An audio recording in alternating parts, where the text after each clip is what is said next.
In Florida, where not everybody's affluent, yet everybody uses electricity. And as you know, at least in Florida, I know it is around the country, but let's just talk about Florida. Those are regulated industries. They pass on the cost of increases to energy to the consumers. And yet you do have anywhere between 600 plus to $800 billion in this cap and trade deal on a tax on energy production. So let me ask you this. Is it not wrong that who's going to pay that the money for that cap and trade? Energy producers? This is a good issue, important issue, and so let's just go through it.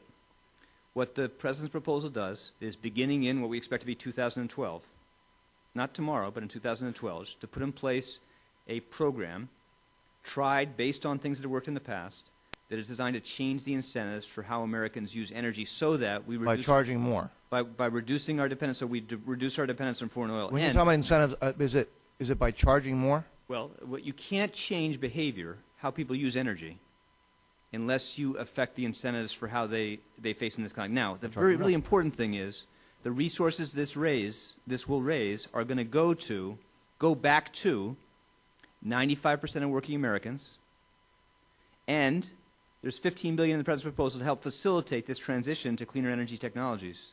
So that's the way to think about it. Remember, it's a program that will take effect in 2012, and the resources raised will go back to 95% of working Americans in making make-work pay permanent. Sure, that's like what we were told that in the stimulus that many families would get up to $800 back in tax credits. However, every household is being charged $9,400. That, by the way, is the kind of math that frankly scares. No, I don't understand that math. I don't think that's a remote a reflection of reality in the budget. Again, it's very important. And that was in the stimulus. For the next 2 years, for this period of challenge we're going through as an economy, the overall tax burden on the American economy comes down. 95% of working Americans get a significant tax credit.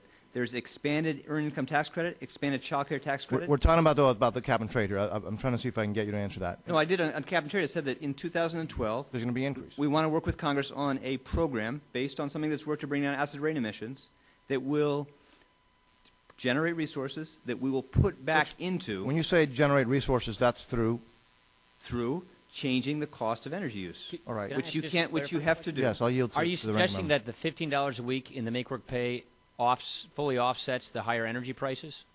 Well, what I'm saying is, and this is the really important thing, which is the resources that cap and trade we estimate will raise will go back into the economy, concentrated on 95% of working families.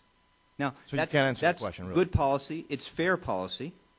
And if you believe in the importance of reducing our dependence on foreign oil and reducing our dependence on carbon-intensive energy uses, then you have to be prepared to change the incentives for how people use energy. In other words, can't do it. In other words, if you believe in that, and then it's okay to charge people more for their energy, is in essence what you're saying.